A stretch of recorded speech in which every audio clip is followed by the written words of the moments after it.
ஹாய்ங்க, வணக்கம். எல்லாம் எப்படி இருக்கீங்க? எல்லாம் நல்லா இருப்பீங்கன்னு நினைக்கிறேன். இன்னைக்கு என்ன வீடியோ பற்றி பேச போகிறோன்னு பார்த்தீங்கன்னா, இப்போ தான் வந்து ஒரு பெரிய பிரச்சனை முடிஞ்சிச்சு. மன்சூர் அலிகானோட பிரச்சனை முடிஞ்சிச்சு. அது முடிஞ்சிச்சுன்னு பார்த்தா அடுத்து பார்த்தீங்கன்னா, நம்ம டைரக்டர் அமீருக்கும் நம்ம ப்ரொடியூசர் ஞானவேல் ராஜுக்கும் பார்த்தீங்கன்னா பெருசாக ஏதோ முட்டிக்கிச்சு. அது எதனால் என்ன பிரச்சனை நடந்துச்சு அப்படிங்கிறத பற்றி தான் இன்றைக்கி வீடியோவில் பேச போகிறோம். ஆக்சுவலி ஒரு சக்ஸஸ்ஃபுல் டைரக்டர் தான் பார்த்தீங்கன்னா அமீர். அதே மாதிரி ஒரு சக்ஸஸ்ஃபுல் ப்ரொடியூசர் தான் பார்த்தீங்கன்னா ஞானவேல் ராஜா. ஸ்டுடியோ கிரீனோட ப்ரொடியூசர் பார்த்தீங்கன்னா ஞானவேல் ராஜா. இவருக்கும் அமீருக்கும் பார்த்தீங்கன்னா பருத்திவீரன் படத்துலேருந்து பிரச்சனை ஆரம்பிச்சிருங்க. கிட்டத்தட்ட அந்த படம் ரிலீஸ் ஆகவே பார்த்தீங்கன்னா 17 வருஷத்துக்கு மேலே ஆயிடுச்சு. இந்த 17 வருஷமாக பார்த்தீங்கன்னா இந்த பிரச்சனை வந்து வெளியில் தெரியாமல் இருந்துச்சு. இப்போ சமீபத்தில் கார்த்திக் நடித்த ஜப்பான் படத்தில் பார்த்தீங்கன்னா அந்த விழாவில் பார்த்தீங்கன்னா ஜப்பான் 25வது படம், கார்த்தியோட 25வது படம்னால ஜப்பானுக்கு ஒரு விழா மாதிரி வச்சு இது பண்ணாங்க. அந்த ஃபங்க்ஷனில் பார்த்தீங்கன்னா கார்த்தியை டைரக்ட் பண்ண எல்லா டைரக்டரையும் கூப்பிட்டு ஒரு மரியாதை பண்ணாங்க. பட்டு இந்த டாக்டர் அமீரை மட்டும் அந்த ஸ்டேஜில் பார்க்க முடியல. அது எதனாலன்னு தெரியல. கார்த்திக் டைரக்ட் பண்ண எல்லா டைரக்டரும் அந்த ஸ்டேஜுக்கு வந்தாங்க, பட் அமீர் வரல. அமீர்கிட்ட கேட்டதுக்கு என்னை வந்து அழைக்கல அப்படின்ற மாதிரி அவர் மாயவலை படத்தோட ப்ரொடியூஸ் பண்ணுற மாயவலை படத்தை, அந்த படத்தோட ஒரு சந்திப்பில் இந்த மாதிரி சொல்லியிருக்காரு அமீர். என்ன அவங்க கூப்பிடலாதனால நான் போகலன்ற மாதிரி சொல்லியிருக்காரு. இந்த 17 வருஷத்துக்கு முன்னாடி நடந்த பிரச்சனை இப்போ பயங்கரமாக வெடிச்சிருக்கிறதுனால அதை பற்றிலாம் தான் பேச போகிறோம் இன்னைக்கு வீடியோவில். இந்த வீடியோவில் பார்த்தீங்கன்னா நம்ம வந்து இவர் நியாயம் அவர் நியாயம்லாம் நம்ம பேச போகிறது கிடையாது.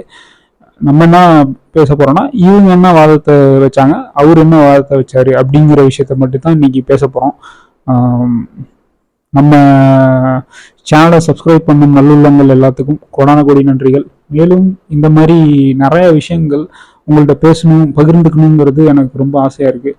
ஸோ நம்ம சேனலை சப்ஸ்கிரைப் பண்ணி எனக்கு ஒரு சப்போர்ட் பண்ணுங்கள். மேலும் அந்த உங்களோட ஒவ்வொரு சப்ஸ்கிரிப்ஷனும் எனக்கு வந்து ஒரு பூஸ்டப்பாக இருக்கும். மேலும் இந்த மாதிரி நிறைய வீடியோக்கள் போடுறதுக்கு அந்த சப்ஸ்கிரிப்ஷன் எல்லாமே எனக்கு ஒரு மோட்டிவேஷனாக இருக்கும். ஸோ நம்ம சேனலை keep support and subscribe our channel. வாங்க இன்னைக்கு வீடியோக்கு போகலாம்.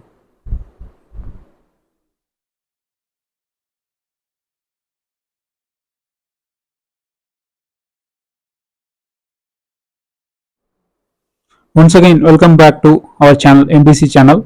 நான் உங்கள் மோகன் பேசுகிறேன். நம்ம இன்னைக்கு இந்த வீடியோவில் ஃபஸ்ட்டு என்ன பார்க்க போகிறோம்னா, ஞானவேல் ராஜா வந்து அவர் தரப்பில் என்ன வாதம் வச்சார் அப்படின்றது ஃபஸ்ட்டு நம்ம பார்க்க போகிறோம். இதை பார்த்ததுக்கப்புறம் அமீர் என்ன வாதத்தை வச்சார், அமீரை சார்ந்தவர்கள் என்ன வாதத்தை வச்சாங்க அப்படிங்கிறத பார்க்க போகிறோம். ஃபஸ்ட்டு இப்போ ஞானவேல் ராஜா என்ன சொல்கிறாருன்னு பார்த்தீங்கன்னா, இந்த பருத்திவீரன் படமே பார்த்தீங்கன்னா அமீர் இயக்குன அதுக்கு முன்னாடி இயக்குன ராம் படத்தோட தோல்வியை சரி கட்ட செய்யறதுக்காக தான் இந்த படத்தையே நான் இயக்கியிருக்காரு அமீர். பருத்திவீரன் வந்து அந்த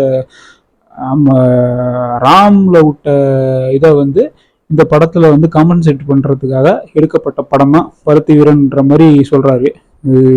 இது என்ன பிரச்சனைன்னு பார்த்தீங்கன்னா, அதுக்கு நம்ம டாப் நந்தாவுக்கு போனோம். நந்தாவில் பார்த்தீங்கன்னா சூர்யா பார்த்தீங்கன்னா அப்போ தான் வந்து வளர்ந்து வரும் ஹீரோ. இவர் நந்தா படம் பார்த்தீங்கன்னா நல்ல ஒரு ஆக்டிங் கொடுத்துருப்பாரு, நல்லா நடிச்சிருப்பாரு. பட் நந்தா படம் வந்து பார்த்தீங்கன்னா அந்த அளவுக்கு போகலை, கலெக்ஷன் வந்து அந்த அளவுக்கு எடுக்கலை.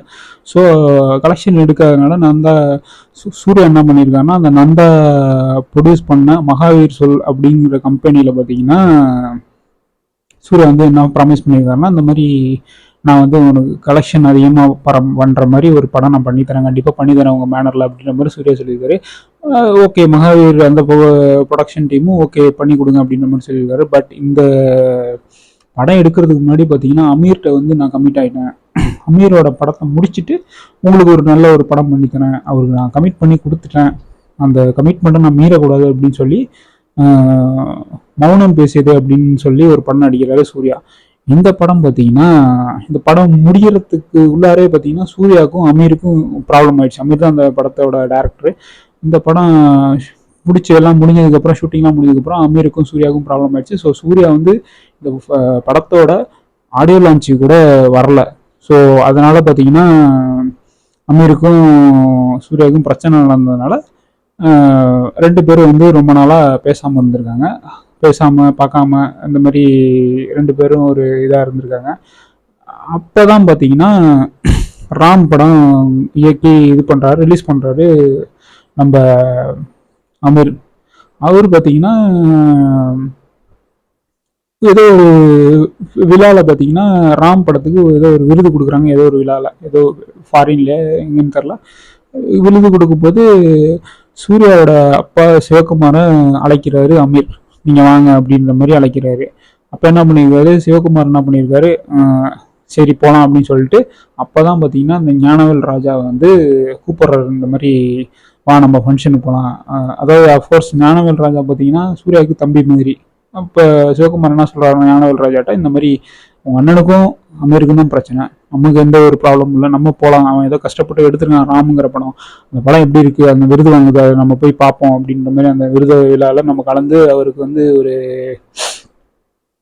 ஒரு இது பண்ணுவோம், கலந்துருவோம் அப்படின்னு சொல்லிட்டு போகிறாங்க சிவகுமாரும் ஞானவேல் ராஜாவும். அப்போ தான் பார்த்தீங்கன்னா இப்போ அந்த டைமில் பார்த்தீங்கன்னா ஞானவேல் ராஜாவுக்கு ஒரு ஆசை இருந்திருக்கு, இந்த மாதிரி சூர்யாவை இல்லைன்னா கார்த்திக் வச்சு படத்தை ப்ரொடியூஸ் பண்ணணும் அப்படின்ற மாதிரி ஒரு ஆசை இருந்திருக்கு. அந்த டைமில் தான் பார்த்தீங்கன்னா இந்த விழாவுக்கு போகிறாங்க ரெண்டு பேரும், சிவகுமாரும் ஞானவேல் ராஜாவும். அப்போ இது அமீர் கேட்டதுக்கப்புறம் என்ன சொல்கிறாருன்னா, என்னோட ராம் படம் அந்த அளவுக்கு போகல, அந்த படத்தை வந்து ஒரு நஷ்டமாக போயிடுச்சு, அந்த படத்தை வந்து நஷ்டத்துலேருந்து இது பண்ணுறதுக்கு நம்ம ரெண்டு பேரும் ஒரு படம் பண்ணுவோம், நீங்களும் ப்ரொடியூஸ் பண்ணுங்கிற ஆசையில் இருக்கீங்க, நானும் ஒரு படம் கார்த்தி சூர்யா வச்சு எடுக்கலாம் அப்படின்னு ஒரு ஐடியாவில் இருக்கேன். ஸோ நம்ம வந்து கார்த்தியை வச்சு இந்த படத்தை பண்ணலாம் அப்படின்னு சொல்லி ரெண்டு பேரும் பிளான் பண்ணுறாங்க. அமீரும் ஞானவேல் ராஜாவும் அப்போ தான் பிளான் பண்ணி இந்த படத்தை வந்து இது பண்ணுறாங்க, ப்ரொடியூஸ் பண்ணி இது பண்ணுறாங்க பருத்தி வீரன் படத்தை. ஸோ ஞானவேல் ராஜா என்ன சொல்ல வர்றாருன்னு பார்த்தீங்கன்னா, இந்த பருத்தி வீரன் படமே பார்த்தீங்கன்னா ராம் படத்தோட தோல்வியை காம்பன்சேட் பண்ணுறதுக்கு தான் இந்த பருத்தி வீரன் படத்தை அமீர் இயக்குனர் கார்த்திகை வச்சு அப்படின்ற மாதிரி சொல்கிறாரு ஞானவேல் ராஜா. இந்த படம் போயிட்டுருக்கு. இந்த படம் வந்து ஸ்டார்டிங்கில் ஞானவேல் ராஜா என்ன சொல்கிறாருன்னா, இந்த படம் ஸ்டார்டிங்கில் ஃபஸ்ட்டு என்ன பண்ணியிருக்காங்க, ஃபஸ்ட்டு பிரிண்ட்டு பார்த்தீங்கன்னா 2.5 கோடிக்கு வந்து பேசியிருக்காங்க அமீர்கிட்ட. பட் படம் முடிஞ்சதுக்கப்புறம், படம் இது பண்ணதுக்கப்புறம் அவர் 4.5 கோடி என்கிட்ட கேட்டார் அப்படின்ற மாதிரி ஞானவேல் ராஜா வந்து அமீர் மேலே குற்றம் சாட்டுறாரு. இது வந்து சரியில்லை, அதை இவ்வளோ அமௌண்ட் அவர் என்கிட்ட கேட்குறாரு அப்படின்ற மாதிரி கேட்டிருக்காரு. அதனால தான் அவர் கேஸ் போட்டார், அமீர் தான் இந்த கேஸை போட்டார் அப்படின்ற மாதிரி சொல்கிறார். அமீர் வந்து இந்த மாதிரி 17 வருஷமாக நான் அந்த கோர்ட் படியில் வாசலில் போயிட்டு வரேன், அது வந்து எனக்கு கஷ்டமாக இருக்குது அப்படின்னு சொல்லி அமீர் சொல்கிறதாக ஞானவேல் ராஜா சொல்கிறாரு. அது மட்டும் இல்லாமல் இந்த கேஸை போட்டவரே பார்த்தீங்கன்னா அமீர் தான்ற மாதிரி ஞானவேல் ராஜா சொல்கிறாரு. அதாவது இந்த மாதிரி கேஸ் போயிட்டு இருந்தது, 17 வருஷமாக போயிட்டு இருந்தது, இது யாருக்குமே தெரியல. இப்போ கார்த்தியோட 25வது படம், அதாவது 25வது படத்து ஜப்பான் படத்துக்கு வந்து ஒரு விழா நடத்துகிறாங்க. இந்த விழாவில் பார்த்தீங்கன்னா கார்த்தியை டைரக்ட் பண்ண எல்லா டைரக்டரையும் கூப்பிட்றாங்க. பட் கார்த்தியை வந்து இன்ட்ரோ பண்ண அமீர், பருத்தி வீரன் எடுத்த அமீரை வந்து அவங்க கூப்பிடல. இதுக்கு ஞானவேல் ராஜா என்ன சொல்கிறேன்னு பார்த்தீங்கன்னா, நாங்கள் வந்து அவருக்கு ஃபோன் பண்ணி கூப்பிட்டேன், நான் வந்து பர்சனலாக கூப்பிட்டேன், இந்த மாதிரி அண்ணே வாங்கினேன், நான் இந்த மாதிரி சந்தோஷமான ஒரு நிகழ்ச்சி நடக்கும் போது அந்த சந்தோஷமான நிகழ்ச்சியில் வந்து நீங்களும் கலந்துக்குங்க அப்படின்ற மாதிரி ஞானவேல் ராஜா கூப்பிட்ட மாதிரி சொல்கிறாரு. பட் அதுக்கு அமீர் ரிப்ளை என்ன பண்ணியிருக்காங்கன்னா, நீங்கள் சந்தோஷமாக இருக்கீங்க, நான் அந்த மாதிரி சந்தோஷமாக இல்லையே தம்பின்ற மாதிரி அமீர் வந்து ரிப்ளை கொடுத்துருக்காரு ஞானவேல் ராஜாவுக்கு அப்படின்னு சொல்லி ஞானவேல் ராஜா சொல்கிறாரு. அது மட்டும் இல்லாமல் பருத்தி வீரன் படத்தில் வந்து பார்த்தீங்கன்னா ஏகப்பட்ட தவறான கணக்கை அமீர் காமிச்சிருக்காரு அப்படின்ற மாதிரியும் ஞானவேல் ராஜா சொல்கிறாரு. அதாவது அதில் ஃபார் எக்ஸாம்பிள் ஒன்று சொல்கிறாரு, இந்த கிளைமேக்ஸில் பார்த்தீங்கன்னா ஒரு 30 பண்ணியை காட்டுற மாதிரி ஒரு சீன் வரும் போல். அந்த சீனில் பார்த்தீங்கன்னா 350 பன்னி வந்து செத்ததாகவும் 250 பன்னி வந்து மறைக்கப்பட்டதாகவும், அதாவது ஹைடு பிக்ஸ்ன்னு சொல்லி 250 கணக்கு காட்டியிருக்காரு அமீர். அதேமாரி டைடு பிக்ஸ்ன்னு சொல்லி 350 கணக்கு காட்டியிருக்காரு அமீர்ன்ற மாதிரி ஞானவேல் ராஜா வந்து குற்றம் சாட்டுறாரு. அவரோட குற்றம் என்னன்னு சொல்கிறப்ப ஞானவேல் ராஜா கடைசியில் என்ன சொல்கிறான்னு பார்த்தீங்கன்னா, அமீருக்கு வந்து நாங்கள் பேசின அமௌண்ட்டோட அவர் அதிகமாக கேட்டார், அதனால தான் இந்த கேஸை அவர் போட்டு இன்னமும் அவர் இது பண்ணிட்டு இருக்காருன்ற மாதிரி சொல்கிறாரு.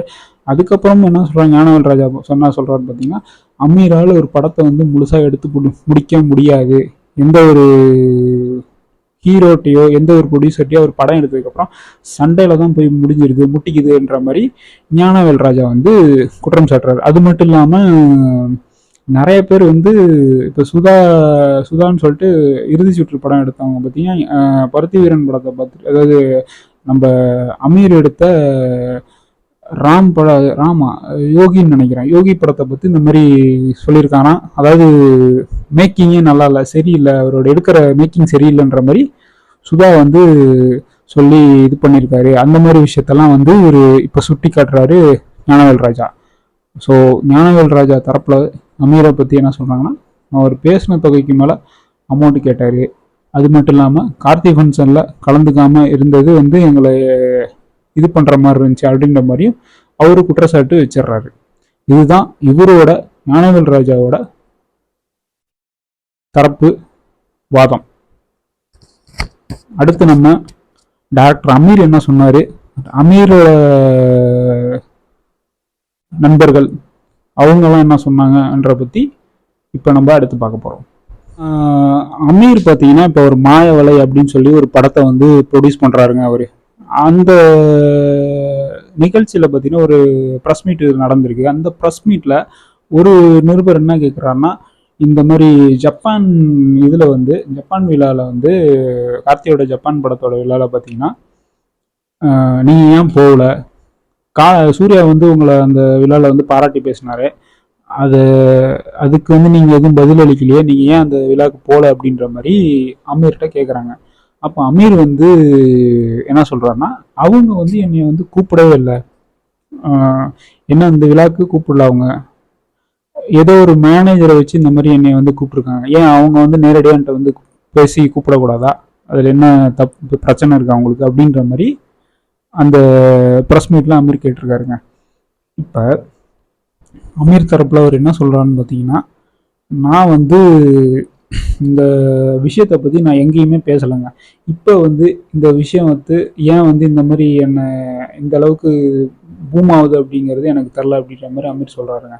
அவர் என்ன சொல்கிறாருன்னு பார்த்தீங்கன்னா, நான் தான் கேஸ் போட்டேன், 17 வருஷமாக அந்த கேஸ் இன்னும் போய்கிட்டே இருக்குது, நான் தான் கேஸ் போட்டேன், அது நான் எந்த ஒரு மறுப்பும் தெரிவிக்கலை, ஆனால் அந்த என்கிட்ட ஒருத்தர் கேட்டார் அப்படின்னு சொல்கிறாரு அமீர். அதாவது என்கிட்ட வந்து இந்த கேஸை ஏன்பா நீ 17 வருஷமாக வயதாக போட்டு இது பண்ணுறாங்களே, இந்த கேஸை நீ ஏன் இன்னும் விடாப்படியாக பிடிச்சிக்கிட்டே இருக்க, கேஸை விட வேண்டியதானே அப்படின்னு கேட்டதுக்கு அமீர் என்ன சொல்கிறாருன்னா, நான் வந்து இந்த கேஸை போட்டிருக்கேன், 17 வருஷமாக மேலே ஏறி நான் விருப்பப்பட்டு தான் இந்த கேஸை போட்டிருக்கேன், இந்த கேஸோட ரிசல்ட்டுன்னு ஒன்று எப்பயாவது வரும்ல, அது அந்த நீதி வந்து எனக்கு கிடைக்கும்ல, அந்த நீதி வந்து எப்படி இருக்கும் அப்படிங்கிற ஒரு விஷயத்த நான் பார்த்தாகணும் அப்படிங்கிற மாதிரி சொல்கிறாரு அமீர். அமீர் சொல்கிறதும் கரெக்டு தான். ஏன்னா அவர் தரப்பில் என்ன சொல்கிறோன்னா, இந்த மாதிரி நான் வந்து கார்த்தியும் சூர்யாவும் என்னையுமே எதிரியாக நினச்சதில்லை, நான் வந்து அவங்கள வந்து அவங்க வந்து பெரிய லெவல் ஹீரோ ஆகியிருக்காங்க, நல்லா வளர்ந்துட்டு வராங்க, எந்த ஒரு தப்பும் நான் சொல்லலை. சூர்யா பார்த்தீங்கன்னா எனக்கு ரொம்ப நெருங்கிய நண்பர் சூர்யா, அதாவது அவர் ஒரு நடிகர் அப்படின்னு சொல்கிறது இல்லாமல் அவர் ஒரு மிகப்பெரிய நெருங்கிய நண்பர் அப்படின்ற மாதிரி அமீர் சொல்கிறார். அதே மாதிரி கார்த்தியும் பார்த்தீங்கன்னா, நான் வந்து அமீர் என்ன சொல்கிறாருன்னா, நான் வந்து இந்த மாதிரி ஒரு ஹீரோட்ட வந்து எந்த ஹீரோட்டையும் நான் இந்த அளவுக்கு பழகுனது கிடையாது, அவ்வளோ ஜாலியாக இருப்போம் நானும் கார்த்தி வீரன் ஷூட்டிங் அப்போன்ற மாதிரி சொல்கிறாரு.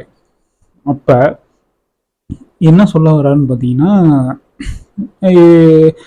நாங்கள் ஃப்ரெண்ட்ஸாக இருக்கிற காலத்தில் பார்த்தீங்கன்னா ஞானவேல் ராஜாங்கிற ஒரு ஆள் வந்து உள்ளாரே என்ட்ரி ஆகலை, அந்த சினிமா வாழ்க்கையில் என்ட்ரி ஆகலை, அவர் உள்ளார என்ட்ரி ஆகுறாரு. அப்போ என்ன பண்ணுறாருன்னா, நாங்கள் எல்லாமே க்ளோஸாக இருக்கிறத பார்த்து நம்ம வந்து இவங்க க்ளோஸ் ரிலேஷன்ஷிப்பை உடைச்சாதான் நம்ம சொல்கிறது இந்த குடும்பம் கேட்கும், சூர்யாவும் கார்த்தியும் கேட்பாங்க, சிவகுமார் சார் கேட்பார் அப்படின்னு சொல்லி சொல்கிறாரு அமீர். இந்த மாதிரி இதனால தான் இவர் வந்து எங்கள் உறவை வந்து பிரிச்சிட்டாரு அப்படின்ற மாதிரி அமீர் வந்து சொல்கிறாரு. அது மட்டும் இல்லாமல் நான் வந்து அவர்கிட்ட பேசின தொகையோட அதிகமாக கேட்கல, அவர் தான் எனக்கு கொடுக்க வேண்டிய தொகை இருக்குது, அதனால தான் நான் கேஸ் போட்டேன்ற மாதிரி அமீர் சொல்கிறாரு.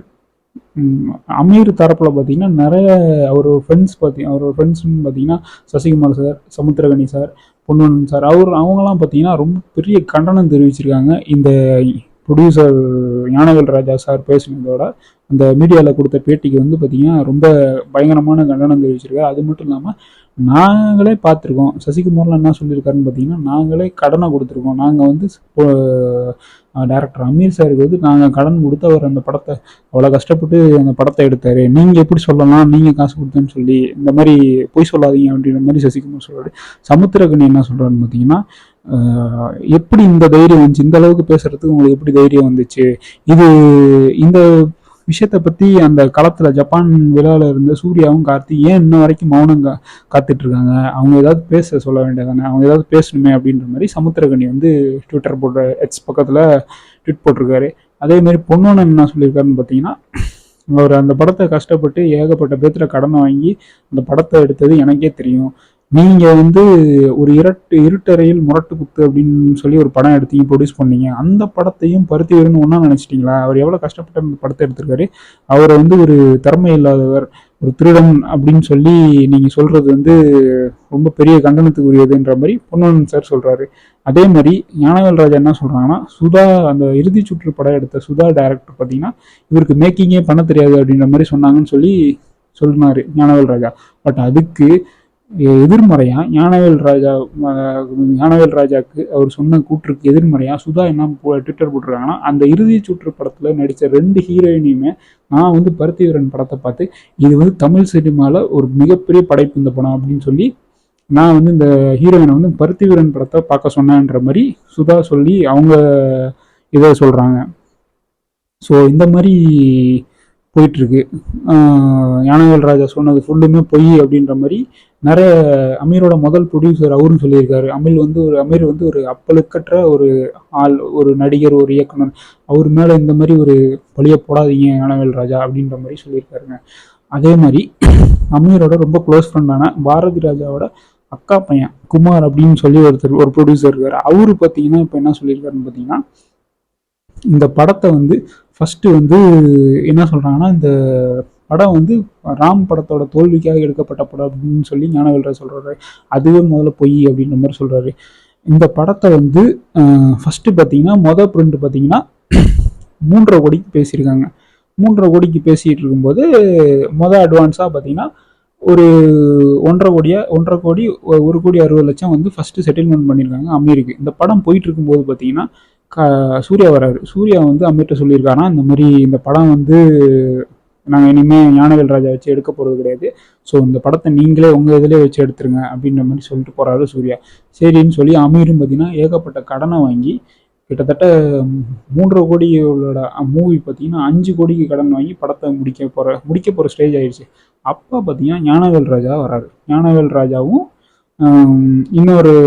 ஒருத்தர் வர்றாரு. இன்னொருத்தர் பார்த்தீங்கன்னா இந்த மேனேஜர், சூர்யாவோட மேனேஜர். அப்போ பார்த்தீங்கன்னா சூர்யாவோட டேட்ஸ்லாம் பார்த்தீங்கன்னா இவர் தான் டிசைட் பண்ணுவார். இந்த மாதிரி அந்த மேனேஜரும் ஞானவேல் ராஜாவும் போய் இந்த படத்தை வந்து என் பேனர்லேயே நானே எடுக்கிறேன், எனக்கு வந்து நானே எடுக்கிறேன், இந்த படத்தை வந்து நான் தான் ப்ரொடியூஸ் பண்ணுவேன் அப்படின்னு சொல்லி இந்த படத்தை மறுபடியும் திருப்பி கொடுத்துருன்ற மாதிரி சொல்லியிருக்காரு அமீர்கிட்ட. அப்போ அமீர் என்ன சொல்லியிருக்காரு, நான் படம் ஷூட்டிங்லாம் முடிய போகுது, எனக்கு ஏற்கனவே தலைவலியாக இருக்குது, நான் படத்தை முடிச்சுட்டு உங்கள்கிட்ட பேசுகிறேன் அப்படின்னதுக்கு இவர் பார்த்தீங்கன்னா தமிழ்நாடு ப்ரொடக்ஷன் கவுன்சிலர்கிட்ட போயிருக்காரு. அப்போ பார்த்தீங்கன்னா இந்த தயாரிப்பாளர் சங்கத்தோட தலைவர் பார்த்தீங்கன்னா ராமநாராயணன் இருந்திருக்காரு. அவர்கிட்ட போய் இந்த மாதிரி சொன்னோன்னா ராமநாராயணன் வந்து இந்த மாதிரி அமீர்கிட்ட பேசியிருக்காரு.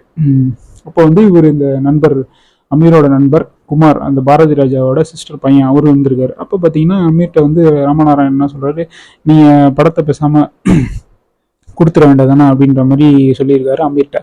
அப்போ அமீர் என்ன சொல்கிறாருன்னா, இல்லைங்க இந்த படம் நான் இவரோட ப்ரொடக்ஷனில் தான் எடுத்துக்கிட்டு இருந்தோம், பட் சூர்யா வந்து இவருக்கும் எங்களுக்கும் டேர்ம்ஸ் சரியில்லை, அதனால் நாங்கள் வந்து இந்த படத்தை வந்து அவரோட எடுக்க விரும்பலை, அவர் ப்ரொடக்ஷனில் எடுக்க விரும்பலை, அதனால் நீங்களே எடுங்கன்னு சொல்லிட்டு போயிட்டாரு.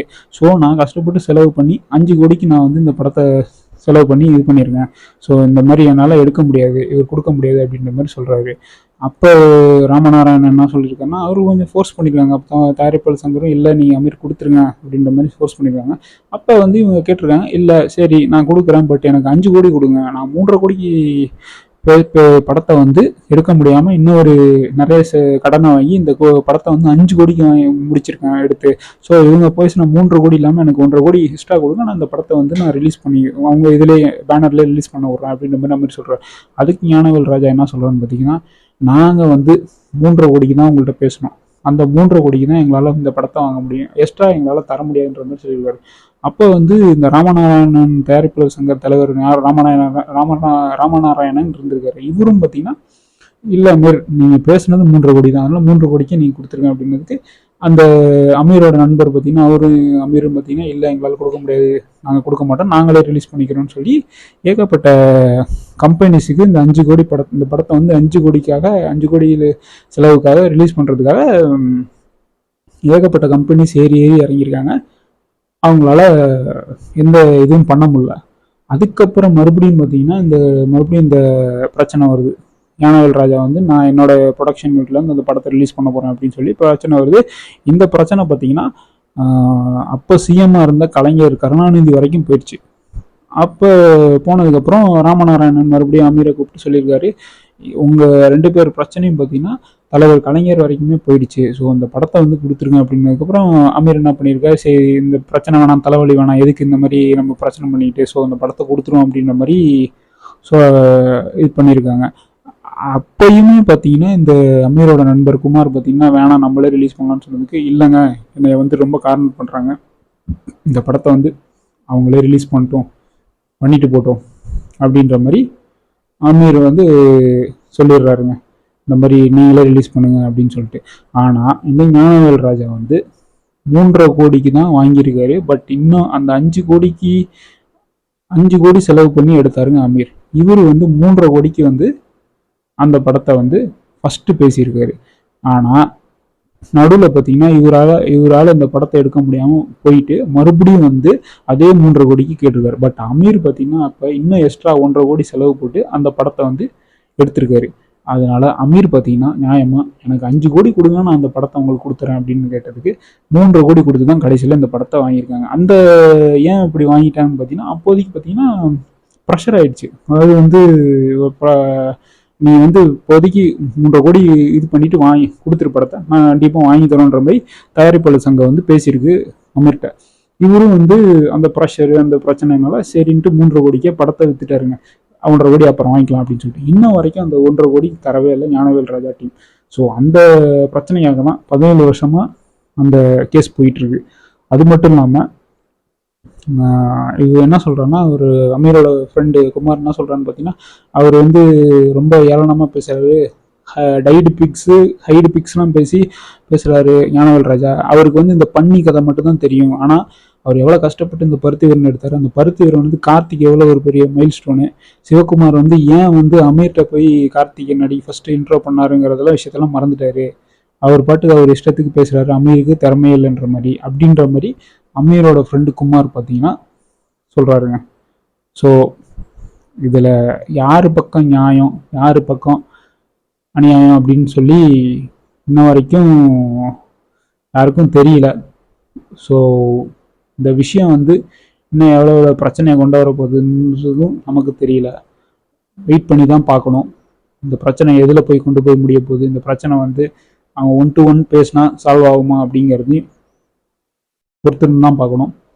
நாளைக்கு இதே மாதிரி வேறொரு வீடியோவில் சந்திக்கும் வரை உங்களிடமிருந்து விடைபெறுவது உங்கள் மோகன். நீங்கள் பார்த்து கொண்டிருப்பது உங்கள் MBC சேனல்.